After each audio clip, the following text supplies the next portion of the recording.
Assalamualaikum warahmatullahi wabarakatuh. Selamat datang kembali di channel kami Suyud MN Chess. Di video kali ini saya akan mengajarkan ending Raja Menteri melawan Raja Pion. Pion hitam ini mau promosi ya. Jadi pionnya ini mau B1 jadi menteri ya. Jadi tapi pionnya ini pion B. Nah, tapi pas raja posisi dan menterinya jauh dengan pion ini dipastikan putih jalan dan menang ya. Jadi karena pionnya pion B ya, adik-adik junior yang baru belajar ya, kalau pion B ini menang. Nanti ada bentuk lagi pion D ya. Oke, ini pada diagram ini pionnya pion D ya. Jadi eh, putih jalan dipastikan putih menang karena ini pion D ya. Jadi pion yang menang itu pion B, D, E, dan G ya. Oke, jadi pas rajanya ini posisinya tetap posisi di mana aja raja. Tapi ini salah satu contohnya raja putih itu di G8, menteri di H8 ya. Pionnya ini hitam di D2 dan raja E2 lah. Bentuk pada saat bentuk bangunan ini putih jalan dipastikan menang karena pionnya pion D. Oke.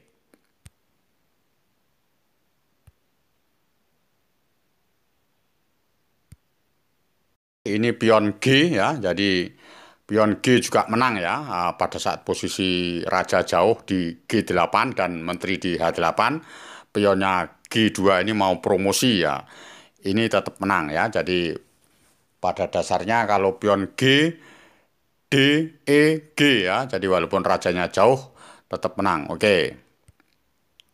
Ini yang terakhir ya, pion E ya. Jadi pion E walaupun rajanya jauh ada di G8, raja putih dan menteri di H8, raja hitam ini di D2 dan pion di E2 ya. Jadi pionnya mau promosi.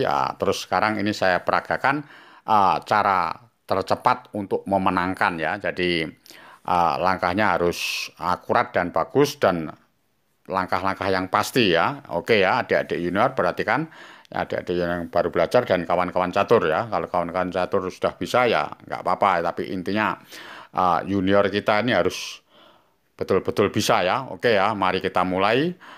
Putih melangkah dipastikan menang. Langkah salah satu contohnya ini menteri ke D4 cek. Otomatis rajanya kalau raja ke E1 baru raja itu ya caranya ya. Jadi raja mendekat ke mau promosi pion. Jadi setelah raja dibuntukan mau pionnya mau tidak bisa ke E1 dibuntu dengan rajanya sendiri baru jalan raja. Oke. Paham ya? Nah, setelah ini mungkin raja ke C2 baru diancam lah menteri ke E3 paksa raja ke D1 baru dicek ke D3.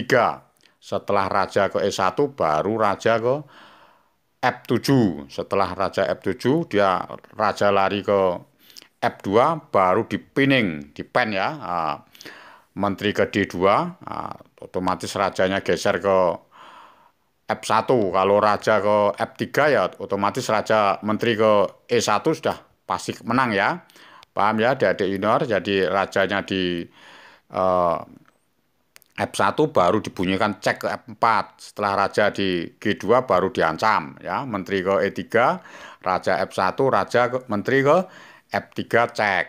Setelah raja nutup di E1 lagi menghambat majunya pion itu baru raja di E6.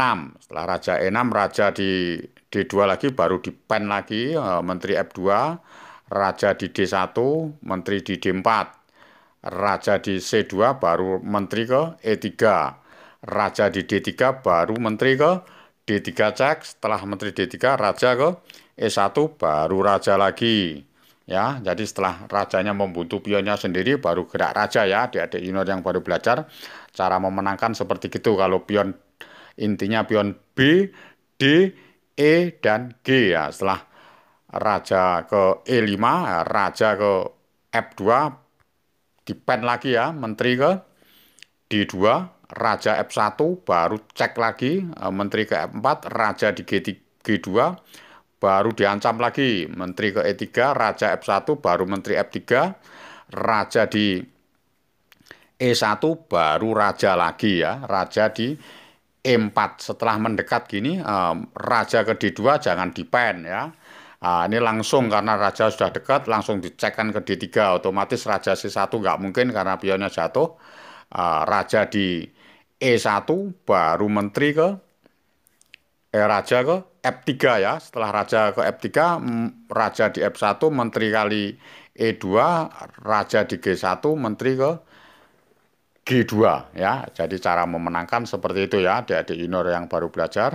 Tentunya bisa membedakan ya, pion B, D, G, E. Cara memenangkan tetap caranya rumusnya dipen kayak gitu ya. Jadi rumusnya saya kasih satu ini aja ya. Nah, nanti kan bisa diperagakan sendiri kalau pion D, kalau pion G atau pion B ya. Cara memenangkan seperti begitu ya. Oke ya.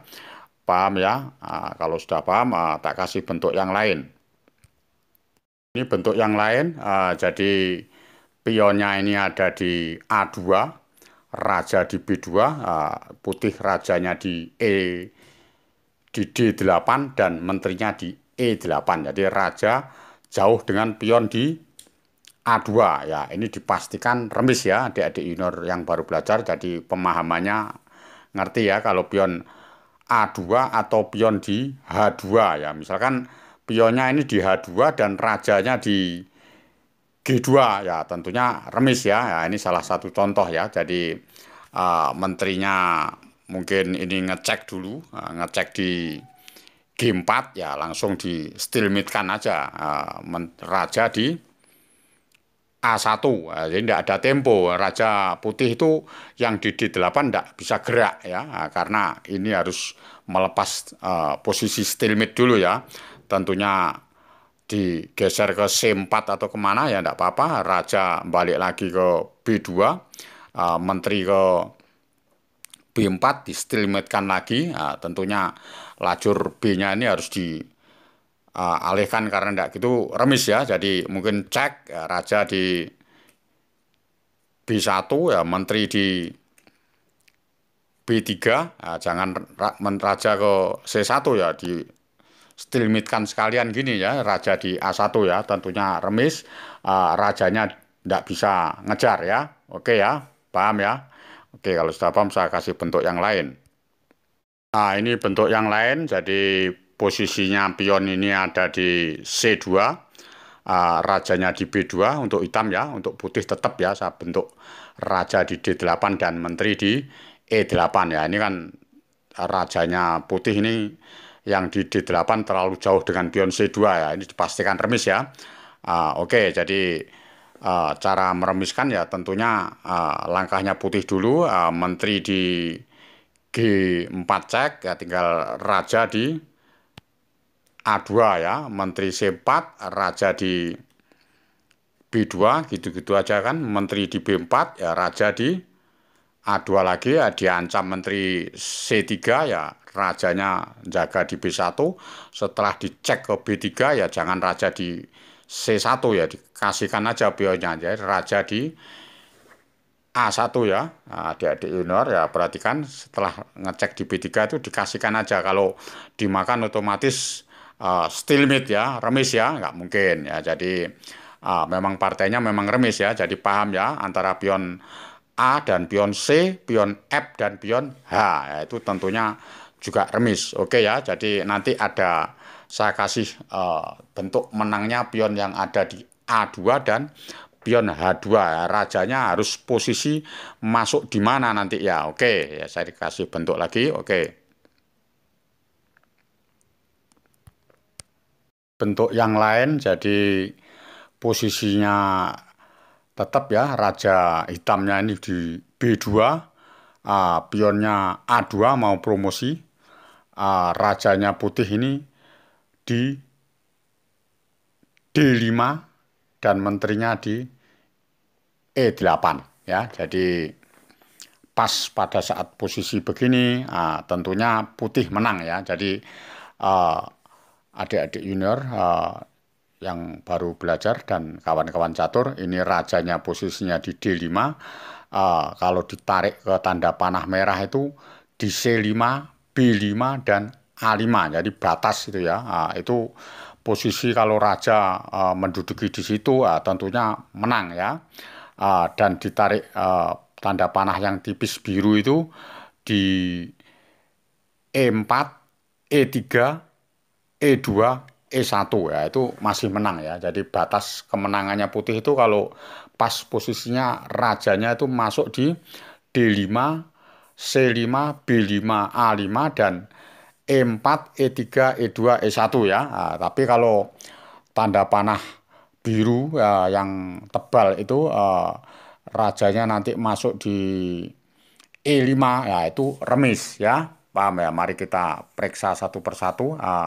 Kalau raja posisi di D5, C5 atau di E4 ya, tentunya pasti menang ya. Tapi kalau rajanya ini masuk di E5 ya dipastikan remis karena keluar dari panah yang merah, tanda panah merah dan tanda panah biru yang tipis ya. Oke ya. Eh, ini tentunya langkahnya putih jalan dan menang ya. Oke. Langkah pertama menteri ke E2 cek, raja ke B1 tentunya raja ke C4, pion jadi menteri, A1 tinggal raja di B3 ya. Jadi menangnya seperti begitu ya, sama ya. Jadi pas posisi raja nanti di C4 ya, raja nanti di C5 ya, cara memenangkan seperti gitu ya. Mari kita periksa yang raja di E5 ya, saya robah dulu posisinya, oke. Ini rajanya sudah saya robah di posisi raja di E5 ya. Tentunya keluar dari jalur ya. Jadi tadi jalurnya ini cuma di A5, B5, C5, D5 terus nekuk ke bawah E4, E3, terus E2 dan E1. Tapi kalau raja di E5 ya tentunya remis ya karena langkahnya cuma langkah putih ini menteri di F2 cek ya tinggal raja di B1. Jadi nggak ada kesempatan raja ini mau menduduki di petak B3 yang mau akan mengoposisi. Intinya pada dasarnya begitu ya. Jadi kalau pas raja di E5 tentunya jadi menteri bunyi cek ya. Tadi kalau suatu misal ini ngecek ya tinggal begini-begini aja kan. Raja B2 mungkin menteri ke B4 ya distilmitkan juga begini. Jadi biar rajanya tidak ada tempo untuk mendekat ya. Ah, Cek lagi ya langsung raja ke menteri ke C3 cek ya raja ke B1, menteri ke B3, raja di A1 dan seterusnya ya. Paham ya? Jadi pembelajarannya ini dari pion A dan pion H, pion F dan pion C ya. Jadi kalau rajanya jauh remis, tapi kalau raja dekat kalau pion C dan F melihat posisinya dulu ya. Jadi kalau pion berpedoman kalau pion A2 dan H2 ini raja harus masuk di lingkup seperti yang saya jelaskan yang tadi ya.